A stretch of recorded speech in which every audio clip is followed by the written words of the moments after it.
তো চলো বন্ধুরা, তোমাদের জন্য নতুন আবার সে ভাইরাল নিউজ আমি টোটাল অল ওভার ইন্ডিয়া থেকে শুরু করে ওয়েস্ট বেঙ্গলের কোনায় কোনায় নিউজগুলো নিয়ে আসি তোমাদের জন্য।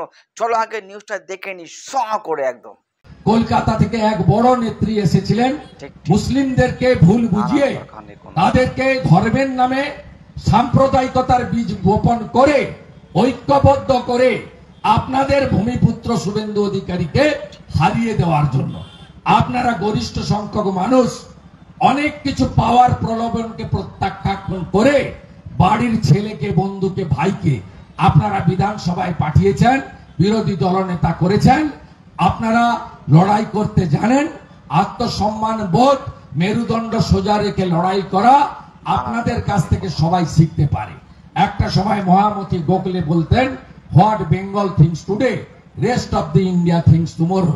কংগ্রেসের তৎকালীন বড় নেতা দেশবন্ধু চিত্তরঞ্জন দাস বলতেন, what Midnapore things today rest of the Bengal things tomorrow. আপনারাই পথ দেখাতে পারেন। আমাদের জেলায় হাতে শাক আর জাতীয় পতাকা নিয়ে মাতঙ্গিনী হাজরা যেমন শহীদ হয়েছেন, কাঁথির বীরেন্দ্রনাথ শাসমল যাকে আমরা দেশপ্রাণ বলি, একমাত্র হিন্দু ব্যক্তি যাকে মৃত্যুর পরে দাঁড় করিয়ে পোড়ানো হয়েছিল, কারণ তিনি কোনদিন মাথা নিচু করেননি। তিনি কংগ্রেসের অধিবেশনে মেদিনীপুর এবং 24 পরগনাকে অপমান করা হয়েছিল বলে জুতো খুলে দুটো জুতো কলকাতার লোকেদের জন্য রেখে দিয়ে মিটিং এ কংগ্রেস অধিবেশনে খালি পায়ে বেরিয়ে এসেছিলেন। আমাদের দেশে ঘিরে রাজ্যে ঘিরে আমরা কিন্তু প্রশাসনকে বলছি, ভারত প্রশাসন আমরা চাই ওয়েস্ট বেঙ্গলের বুকে। ভিডিওটা অবশ্যই আপনারা পুরোটা দেখবেন, পুরো ভিডিও না দেখলে কিন্তু আপনারা বুঝতে পারবেন না আমাদের দেশে কি হচ্ছে অ্যাকচুয়ালি। তৎকালীন প্রতিবাদ করে এবং খালি পায়ে হেঁটে অবিভক্ত 24 পরগনা অবিভক্ত মেদিনীপুরে ট্যাক্স বন্ধ আন্দোলন করে তিনি গোটা ভারতবর্ষে সত্যাগ্রহীদের কাছে আলাদা দিশা দেখিয়েছিলেন। আমরাই সেই মেদিনীপুর যে 1908 11ই আগস্ট কেশপুরের বিস্ময় বালক ক্ষুদিরাম বসু তরুণ যুবক জীবন মৃত্যুকে পায়ের ভিত্ত করে তিনি আত্মবলিদান দিয়েছেন।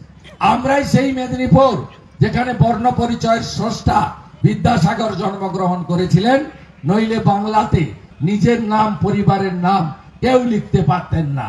এই মেদিনীপুরের ঐতিহ্য রাখতে হবে, সমবায় আন্দোলনকে দীর্ঘজীবী করতে হবে, এসএইচজি গ্রুপ আরো খুলতে হবে, আরো সমবায়দের মেম্বারশিপ শেয়ার হোল্ডার করতে হবে, সমবায়ের মধ্যে ফার্মার্স ক্লাব করে কৃষকদেরকে ফিশারম্যানদেরকে ঐক্যবদ্ধ করতে হবে। আমাদের চেষ্টা করতে হবে একটা বাড়ি একটা প্রাপ্ত বয়স্ক যেন সমবায় আন্দোলনের বাইরে না থাকে।